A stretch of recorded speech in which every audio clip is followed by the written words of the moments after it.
Hello everybody, Blue Cube Vacuums here. This is a video I wanted to make for a while, which is just detailing the collection that I have, the vacuum collection for 2023. I actually started making this video a few months ago, and then it got really outdated because I got a few new machines and then I want to detail. So I'm just going to go through them one by one and just kind of give a brief overview of what they are and how I got them. Though some of them I do want to do individual videos on, so I'll try to keep my thoughts as brief as possible. Let's start with the uprights first, then we'll move to the canisters. And start with a Dyson over here. This is a DC07. Obviously, it's the animal because it's the purple one. This is actually a machine that I've had the longest, or one of the machines that I've had the longest in the collection.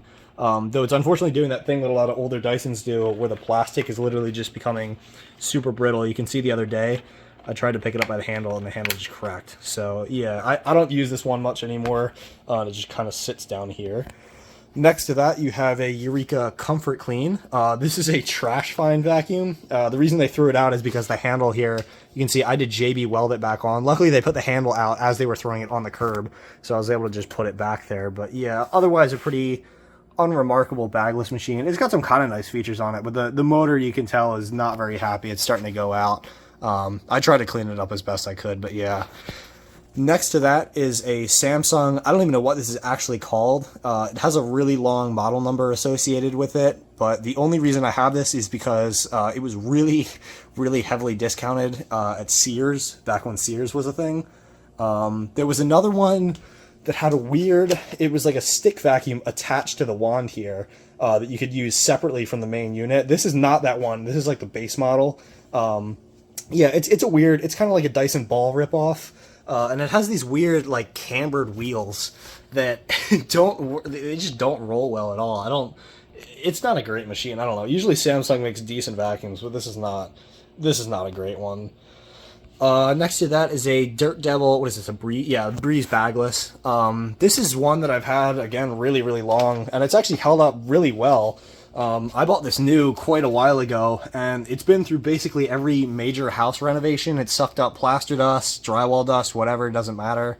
That it still works fine, which kind of goes against the idea that Dirt Devils are cheap pieces of crap, which, I mean, this is definitely, don't get me wrong, this is definitely a cheap vacuum. But it just kind of seemed to keep working and working, and it doesn't really care. Obviously the bagless system is not great. That's the only filter that you have in there, and that can get clogged up pretty quickly. So I cleaned this out and I haven't used it since because it's just going to get filthy again. So that's what this one is doing down here. Over here we have a Panasonic. Is this the Optima? What is this one called? The OptiFlow, that's it. This is a bagless machine. I got this really cheap on Goodwill Auctions, if you've ever used that site before. It's pretty unremarkable, but it's a decent vacuum cleaner. The only thing that's kind of not great is the handle is doing that like rubber reversion thing. It's getting like sticky and gross, so I don't really want to use it that much. I've tried to clean it off, but there's really nothing you can do. Behind that is my two Kirby's. You have a Heritage 84 and a G6. The Heritage 84 was actually bought new by my dad. You can see I have the box there for it, the Kirby Heritage box. Both of them work fine. They just needed belts and everything. I tried to polish this one. It needs to be polished again, obviously. And that one is fine with the weird self-propel. That one I got on Goodwill Auctions because I just want to see what a modern Kirby looked like. So that's it. Gotta say they haven't changed a whole lot. But yeah, luckily the transmission and everything in that one is fine for the weird self-propel thing, and they both work pretty well. I rarely pull those out just because they're pretty heavy, but I don't really have an aversion to heavy vacuums. They're just kind of bulky machines. This is a Electrolux Discovery 3? Discovery 2? Wait, no, yeah, okay, this is Discovery 3. This is actually one of my favorite uprights. I love this thing. It's got the nice carpet hard floor adjustment on the switch there. The cord is pretty short, which is really my only grievance with it, because otherwise it's a really great machine. And I'd love to find one of the upgraded ones with a headlight, if possible. This is a weird, it's like one of these things, where it's the unpowered broom things. This one just happens to be from Bissell. This is a Electrolux Trivac. Yes, the Trivac. I want to make sure I get the names right on these. This is another one I really, really like. This thing is great for hard floors. The head on this thing is really, really good. It's got like a soft, like felt thing going on. It just works really, really well. Behind that one is a vacuum. Oh, this thing. I don't even. Okay, yeah. I don't even know where this came from, honestly. I'll lift it up and get it out of here so you can kind of see it. I have no idea what this is, what brand it is. It's just a really cheap, rechargeable kind of stick vacuum thing. I barely use it because I have no idea where the charger went. It just kind of lives back here because I don't know what to do with it. Maybe I can sell it if I can find a charger that works for it, but even so, the bagless system is like really primitive. And this is before like lithium ion battery. This is probably like a nickel cadmium battery or something. It's just not a great machine.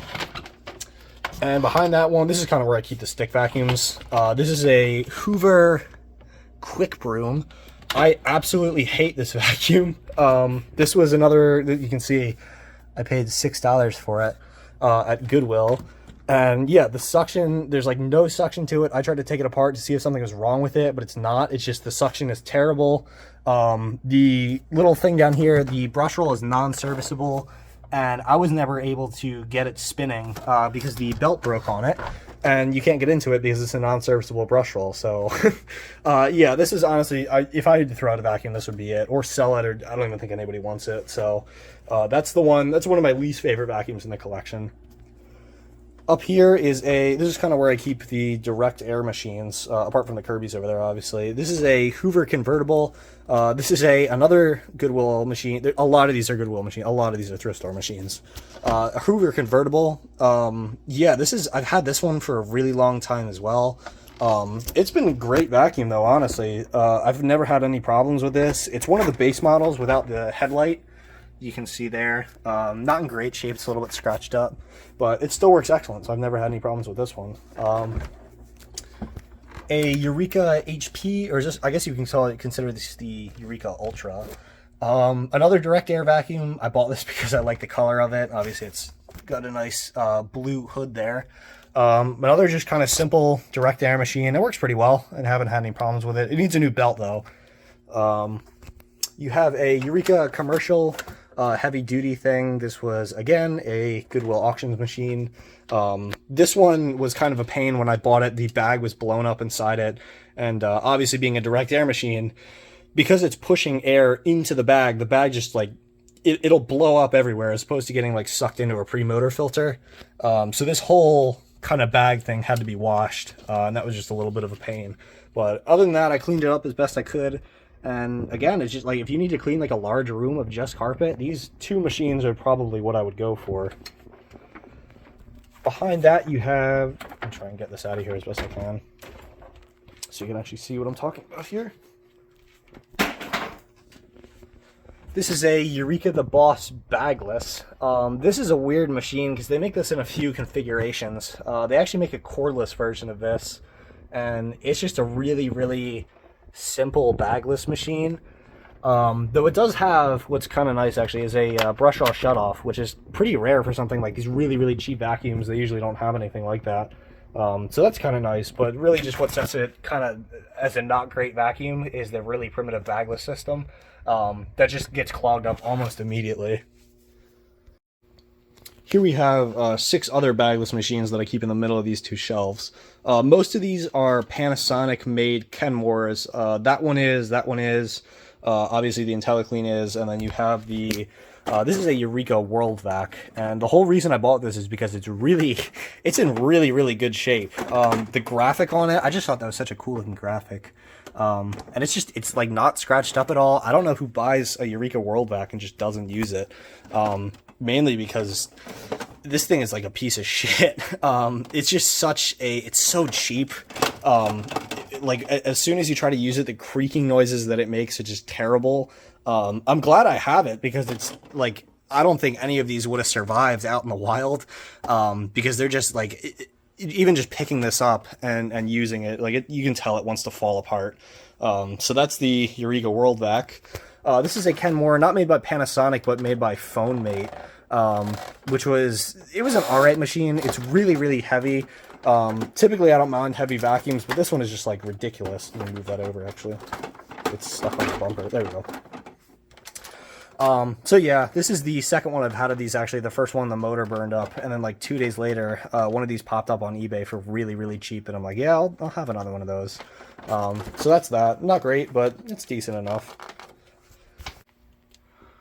Behind that, there is a Lindhouse Activa 30. I bought this one on eBay for really, really cheap because this little hose section here was broken, which obviously that goes down to the floor head, so you need it for suction. I was just able to 3D print an adapter, and it works pretty well now. It's a machine that it's you know, obviously very commercially oriented, but it's very well made. And yeah, I'm glad I could get it for such a bargain, honestly. I'll keep my thoughts to this one brief because this is one of the ones that I want to make a video about. Just because you don't see a lot of Lindhouse vacuums out there. There's not a lot of videos on them. So that's probably one that I want to do a video on in the future. So that is all of the upright machines that I own. We can move on to the canisters now. You can see I have quite a bit more canisters than I do uprights. I try to order them on the shelves here, like these are the machines that I like the most, and then kind of work my way down, but that hasn't really worked out because I have machines down there that I like. And same goes over there as well. So I try to keep them like machines together, but it hasn't really worked out. We'll move over to the bench here because this is actually a machine that I had to bring down here. Normally it lives upstairs where I can actually use it because this is the machine that I use as kind of like a daily. This is a Fairfax. I believe the specific model of this would be SPD. It's like SPDG, I believe. Though basically every Fairfax is essentially the same machine, barring a few very, very minimal specifications. So this is obviously, I'll do a video on this one separately because I really, really like this machine. I think Fairfax is a cool company. I just put a new hose on this. You can see it's got the EBK 340 power head on it. So yeah, not a lot of people know about Fairfax, so that's why I'll do a video on that one coming up shortly. Move over here. Obviously, we have another Fairfax up there. This is actually kind of a parts machine. I got this one first, and then I like the chrome one much better, even though it's a lot heavier. So that's why that one's up there. And this one actually currently doesn't have a motor in it because the motor is in my bench vac, which is a Clark 600A. I don't know what year this actually is. If I had to guess, it'd probably be from the 70s. Maybe I don't think, no way it's from the 60s. But yeah, Clark, at least these old Clark shop vacs are absolutely built. These things are solid as hell. The only reason that I got a motor replacement is because I took the one apart, because the bearing sounded a little bit wobbly, on the wind down. And as I was taking the bearings out, I really stupidly just completely bricked the motor, and I broke it trying to take it apart because the bearings just did not want to come out. So I was just like, all right, I guess that motor's trash now. What's another motor we can put in there? And I just grabbed it from the Fairfax up there. Both of them are peripheral bypass motors, so it was, you know, basically just drop-in replacement. And I actually think I got a little bit more suction out of here. So this one has been HEPA flowed. I put a HEPA flow bag in it so I get a little bit better filtration. Obviously, when you're cleaning out other vacuums, which is mainly the thing I do up on the bench here, you want to get some decent filtration out of it. So that is that one there.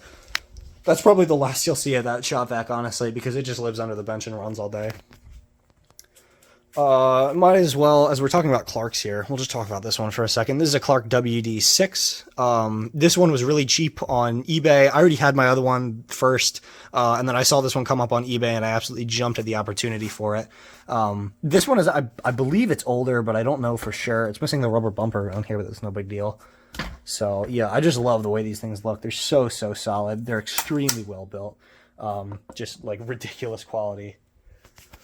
As we were talking up there, we have the Sebo D4. That's actually a vacuum I got pretty recently. You can see the unboxing on this channel. That was really cheap. Got it on OfferUp of all places, and I've been trying to slowly kind of put it back together to the way it should have been. It's missing the ET1 power head. I'm still trying to source one of those, and as well as all of the attachments. You can't see it because they go on the bottom there, but they're completely missing. And it's kind of weird. Sebo attachments are like $20 a piece. And I really didn't feel like spending $60 on attachments for this thing. So that's probably going to be missing attachments until I can find some inexpensive ones or maybe some used ones or something. Over here we have a Nilfisk. This one is kind of a mismatch of parts because it's a Nilfisk GS6. I'm sorry, it's a Nilfisk GS80 with a GM80 motor in it. It was extremely cheap, as most of these vacuums were, and I got really invested in Nilfisk for a while, and this one popped up on eBay, and I'm like, yeah, I want it.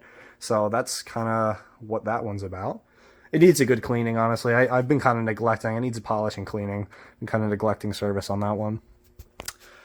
Down here we have 3 constellations. The 2 back ones there, I got at basically the same time, though this one I've had for really, really long. This is actually like one of the first vintage vacuums I've ever got. I thought it was really, really cool. This one and this one both came from Goodwill Auctions. This one came from eBay. I was really confused when I got this one because I got it and I'm like, how is this thing supposed to float? Because the exhaust port is out the back, but it's not at the bottom, like it's like all the other constellations are, where it's at the bottom and they're supposed to float. So I was like, I don't get it. And that's when I learned that not all constellations float. These early ones, they had like a caddy that they sat on. So that's kind of how I learned that lesson, though. It's still really cool. It's in pretty good shape. So I love constellations. I want to get one of the new ones at some point, or quote unquote new ones, the ones made by Maytag. Down here, we have some really quirky water vacuums. This is a Karcher DS6. This is a Euro spec one. Actually, it's 220 volts. I have a transformer down there that I use for it. It's a really, really nice machine, honestly. I like it a lot. I have a turbo tool that I put on it, and it's just absolutely, suction is fantastic on it. And the water system is actually, it's well enough designed where it's not like a pain to use. Some of these were quirky water vacuums. They're absolutely pain to clean out. And that's a good transition to this one over here. This is a Pig vacuum, spelled P-I-G-G. No relation to that the other, like, it's like the yellow Pig vacuum, the industrial thing. I'll put up a picture of it. There's no relation to that at all. This thing is probably the worst machine in my collection. I absolutely hate this thing. The quality is absolute garbage on it. It has like no suction whatsoever. The water filtration system is the most convoluted, inefficient thing I've ever seen. It deserves its own video because it's one of the quirkiest, most horribly designed vacuums I've ever seen. So yeah, that one is definitely getting its own video at some point. Down here we have 4, these are like, I always call these like JDM vacuums because they're very tiny little canisters. These 2, the Kenmore and the Sanyo, obviously that one's made by Sanyo, but the Kenmore is also made by Sanyo. The Toshiba, obviously made by Toshiba, and then the Kenmore is made by LG. Yeah, these are great little vacuums. They're extremely well built. At least these 3 are. This one's meh quality. But they're just very solid and they have excellent suction. So that's kind of, I just love these little canisters. And down here we have 2 more kind of quirky water vacuums. If you watch infomercials in the mid-2000s, you know what these are about. That's an H2O turbo vacuum. And that's also an H2O turbo, but it's an older model of one. I actually really like that vacuum. I think it works really well. It's got great suction. It's very maneuverable. It's on all 4 casters like a Miele. And with a turbo tool, it's really good on carpet. And the water system is pretty easy to clean out. It's not a pain like the Pig is. So yeah, I like it quite a bit actually, despite it's meh quality. It's not great for quality, obviously, as most as seen on TV vacuums are. Move over to the second shelf here. Here we have a Lindhaus Aria, or Aria, however you want to say it. This one, I've wanted a Lindhaus Aria for quite a while because I just think they're really kind of quirky and overlooked canisters. And then I got it and I didn't really like it all that much. The hard floor tool is great on it. It's fantastic for hard floors, but I started having electrical problems with it, which these are prone to. I bought a new hose and then still had electrical problems with it. And there's just certain things on it, like I don't really like this system, how you change the power. It always defaults on the medium power setting, so you're just kind of cranking it up. And there's just certain parts of it that I'm not super pleased about, so it just kind of sits up there. And this actually, I can't show you really here because it's up high, but the bag door broke on it, or I'm sorry, the tool door broke on it, so I need to get a new one of those at some point. Just certain parts are very overbuilt and very Lindhaus, and then other parts are just completely like under-designed and completely just lacking on quality. So it's a very weird machine, but I'm willing to give, I don't know, if I can find another one in maybe better condition with the dial on it, because I think the dial is a little bit more robust system. I'm willing to give it another chance. Over here we have a Miele Blue Moon. This one's a little bit weird because obviously it's missing the Blue Moon logo and the paint job is a little weird on it. That's because this was a extremely cheap vacuum that I found on Goodwill Auctions, and it was just absolutely trashed when I got it. The paint thing is because the paint was actually chipping on this vacuum, which is something that happens on the Blue Moons apparently, and a few other of the vacuums that Miele painted this kind of metallic blue color. So the paint was chipping off. I decided, okay, this is kind of it's a bit of a mess. So what I did was basically just power wash all of the old paint off, and then I tried to spray paint it, and I 3D printed a stencil here, and then started to spray paint the Miele logo on there. It didn't really work, but you can see. But other than the funky paint job, I absolutely love this vacuum. The Blue Moons had problems. They also had electrical problems with the hoses. Miele kind of dropped the ball on that they did extend the warranty, which is nice. So I had to get a new hose. It didn't even come with one, so I got a new hose anyway. And I had to get a new Miele Electra Premium power head back there. But with those together, and now that it's functioning properly, I love this vacuum. It's great. It's quiet. Taking it apart, like these things go together like Legos. It's crazy. Miele is just all about servicing vacuums, so it's great. So yeah, that's the Miele Blue Moon. Down here we have a Rainbow D2. This thing was absolutely trashed when I got it. I wish I did a video on this one actually, because it was kind of a interesting journey putting it back together. It was, whoever used it definitely left water in it, and it was just completely rusted. The motor was shot. Goodwill auction said it ran, but there's no way it could. It was just absolutely completely rusted shut. It's better now, but yeah, I may sell this, and if I can get a more pristine example of one, preferably with the caddy, I think that would just be a lot nicer. This is a Electrolux Ultra Flex. This one I just got because I thought it was a weird design. It's really just a bagless canister, not great. This is not a real Electrolux. This is not an Arius. This is during their Eureka buyout thing. So yeah, its quality is kind of mid. The bagless system, like this single mono cyclone thing, is terrible. So much dirt gets through it, it's crazy. So I don't use this one a whole lot. I just bought it because I thought the design was cool. Here's where we start getting into the really weird vacuums. This is a Saturn or Saturnos, depending on how you want to say it. It's a Soviet, I don't want to say like a knockoff, but we'll just say it took some heavy inspiration from the Constellation over there. This is definitely a vacuum that needs its own video. I've never turned it on from the entirety that I owned it. Most of that is because I didn't have a transformer back then, and I'm fairly certain it's 220 volts, though there's a... According to some people in the Discord server, there's a possibility it's 127, so we'll see about that one. But yeah, this one definitely needs its own video. It's very weird. It's very quirky. It doesn't float like a Constellation. It's on these 3 wheels, and I do have the hose for it. And this one, obviously, you can see this one's in very battered condition. So yeah, you can see where it used to say Saturnos on there. All these little, even like the really pristine one you see online, they all have this broken. It's just the kind of plastic that they use. So yeah, that one is definitely getting its own video. These ones, I have 2 Kenmores here. This one is this one's a Magic Cord. I don't even know what this one is. It's just like, I found this was another trash find vacuum. I'd probably, if I could, I know it works, but I might sell it. Clean it up and sell it because I really don't have a use for it. I'm not going to use it. Here's my TriStar. I just wanted to get this because I wanted to... A lot of these vacuums I just get because I want to try out the brand, and I didn't have a TriStar. My lights just went out. I got to turn them back on. Yeah, so this was just a TriStar that I wanted to try out. I kind of like it. There's some very weird things, like the weird flap here. You can see that because you have to store it like upright. There's a lot of weird TriStar quirks, but I think it's kind of a neat vacuum. It is very powerful as well. Below that, we have 2 Electroluxes. This is an Ambassador 3. This came with one of my friend's houses, and he didn't want it, and he was just like, hey, do you want this thing? And I took it because I like vacuums. It does have the attachments as well as I have the power nozzle. Do I have it up here, or do I have it down there? I have it somewhere. It came with all the attachments and the hose and the power nozzle and the wands and everything, so that's cool. And it works great, but I don't really have a whole lot to say about it because I don't know a whole lot about Electroluxes. But this one is very cool. This is a pre-war Model 30 Electrolux.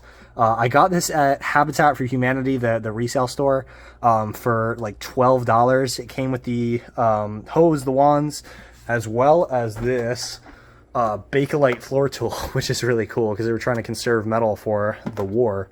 So yeah, it's in great shape. I tried to clean it up it really needs a polish, but I tried to clean it up as best as possible. This is just a really, really cool vacuum. Next to that is a Miracle Mate. This is not a vacuum brand that you see a lot. It's kind of one of those like TriStar adjacent things, like the Patriot vacuum, or what's the other one? The Vortec Force. I'll put up a picture of one of those. It's quite powerful. I really like the power nozzle that it came with. I have it up here. It's behind there. I believe it's made by Sebo, but I don't know for sure. But yeah, the power nozzle is great that it came with. It's decently powerful. You can see it uses like the TriStar kind of bag. The problem with this one is the cord reel is the cord is like doing that rubber reversion thing again that I was talking about, where it's all sticky and weird, and it only comes out about like 10 feet or so. So I need to fix the cord reel and get another cord for this one. But other than that, I actually kind of like this vacuum. Apart from being tremendously, like, it's hard to maneuver because it's so long, and it only has casters in the front, so it's just kind of a pain to maneuver. Down here, we have a Lewitt. I'm not going to say a whole lot about it because I don't know anything about Lewitt. I don't even know if anybody cares about Lewitt anymore. They're just kind of like one of those old vacuum brands. I know it's from the 50s, but I have very little information about it. It does work, but that's about it. And then behind this, I have a broken Dyson V6 because Dysons are kind of crap now, and it just stopped working. It's doing that blinky red light thing to call service, obviously. I don't know what's wrong with it, and I really don't care because it's just not a great vacuum. I don't like it. We have a Samsung QuietJet. This is actually a vacuum that I like quite a bit. This may get a video actually because it's really a good vacuum. It's got this nice handle up here that I like about it. It's very, very powerful. Currently I have a Recar bag kind of bow-jacked into it, but it works fine. And it's honestly like, I don't want to call it a Miele competitor, but it was quite good at the time. And even now it's very good. I think that's all the ones on the shelves that I have here. We can start moving over to the tub vacs that I have on the floor that don't really fit anywhere. We can start with this big Electrolux. This is what is this called? I used to know the model number. It's not a CB10. Damn, I gotta find the lid. Oh, okay, yeah, it is a CB. This is probably one that I'll do a video on. This is one I randomly saw on YouTube, somebody using a CB, and I was like, oh, that's cool. It's like huge Electrolux. And then randomly, one popped up on eBay, and there were two popped up on eBay. One was like super pristine. It was very nice. It had the power nozzle with it. And then there was this one, and I chose to get this one because it was extremely cheap, even to ship it. Like, to ship something this big is usually expensive, but this one was just like, it cost nothing. So the motor was completely toasted in it. It sounded like there were like rocks in it. I tried to clean it out, but the bearings were just shot. So what I ended up doing was I had a motor out of a Kenmore upright, and I stuck it in this and then sawed the shaft off that normally goes onto the belt for the brush roller. So it works fine now. I put a HEPA flow in it because HEPA flows are just great. And it's actually pretty great, like as a shop vac. The hose is extremely long, so you can just basically plop it anywhere and it's good. It's just a nice vacuum. It doesn't filter great. I mean, with the HEPA flow it does now, but even still, I don't have any kind of pre-motor HEPA filter. They're not HEPA filter, but just any kind of filter for pre-motor. So if anything blows up, this thing is basically screwed. So I need to figure out something for that. This is my newest addition to the collection as of 2023. This is a pneumatic wait, hold on, I gotta look at the model again. I'm terrible with models. NVQ 382. This is I love this vacuum. I just got it about a week ago. It's a little bit battered on the outside, but mechanically it's like super sound. I took it apart. It was very clean. Whoever used it before me definitely used it with bags, which is always kind of it's a gamble with pneumatics. You never know, especially commercial ones. You can see it has the power nozzle port there, the high-low, cord's in good shape. You can see it's just on the hook there. But yeah, I want to do probably a separate video on this. I do have some plans for it. I'm probably going to put a electrified hose onto it. And then if I can find like an EBK, a used EBK 340 or 60, that's also probably going to go on here because it's such a nice vacuum. It's so quiet. The motor's in great shape. So yeah, that's like one of my new favorites that I just found. And it was super cheap too. I just picked it up locally. I picked it up in Delaware. So yeah, it popped up on eBay and I was like, yeah, this is too good to be true. So I had to just grab it. Behind here is a Rainbow D2. I'm sorry, a Rainbow SE. This is probably one I'm going to sell. I'm not very attached to it. I grabbed it on Goodwill Auctions because it was cheap. But I'm probably just going to sell it because I would rather have an E2. An E2. So yeah, it's got the tools and everything. I do have the hose, the wands. I don't have the power nozzle though. So this is just probably going to be sold at some point. Next to that one is a very weird vacuum. This is the Power Vac. Let me pull it out here a little bit so you can see it better. It's basically just a garage vacuum, but what drew me to it is like these weird, it's got these huge wheels on it, right? It looks like a train or something. And then you have these like fake wood grain panels on the side, so it looks like a barrel. It's just such a weird, I guess it has to be something from the 70s. You got your blower port and your vacuum port, what does it say on the front? Heavy duty power vacuum for rec rooms, basements, shops, garages, driveways, walks, patios, cars, and yards. Yeah, it's just a weird vacuum, but it's such, I don't know, I was like drawn to it. It's such a weird shape. So those are those. Next to it, this is a Silver King, though it doesn't actually say Silver King, it says Thompson Sanitation Systems. I have no idea why. I'm not like into Silver Kings. This one is funny because it's got a wood handle on it, though. Somebody, like, the handle broke off at some point. Some previous owner like made this with wood, and they did a good job on it too, which is funny. So yeah, this is maybe one I'm gonna sell.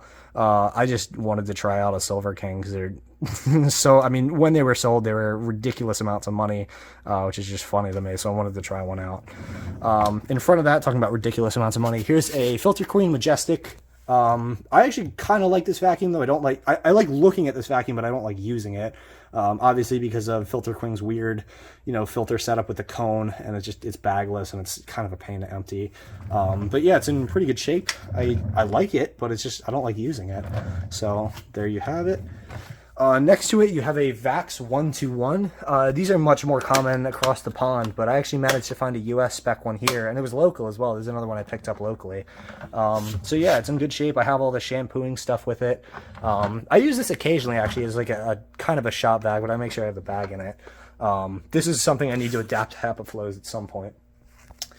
And then over here, this is a Chinese hair water vacuum. I kind of like the form factor of this thing, though it's a little bit of a pain to clean out because it's so tall. You really have to take it like outside with a garden hose. But yeah, you got your like very nice waterproof button, speed control, and everything like that. I have all the tools with it on the back, obviously. Yeah, it's just kind of a weird machine, but I like the form factor of like a tub vacuum, which is why I have this like this. And then the Clark Arty, which we talked about, and I believe that is it. So that is the vacuum collection for 2023. Somebody count and tell me how many I have, because I haven't actually counted. I actually forgot, I wanted to touch on this little area here. It's literally just plywood between the two shelves, but this is where I'm currently storing all the power nozzles and everything. And I wanted to make reference to this one. This is a EBK 340 off a Hyla, though I don't actually have a Hyla, though I want one. This was on Goodwill Auctions along with the hose and the wands, and I just bought this because I wanted just the power nozzle. So I just wanted to clear up that if anybody's asking, like, if I have a Hyla, which I do not. So yeah, if you guys want to see any of these in detail, or if you want to see like big mess tests on any single one of them, absolutely just give me a comment and I will get back to you. Most of these I will probably do individual videos on because they're just, some of them are just like really weird and deserve their own videos. So yeah, thank you very much for watching, and goodbye.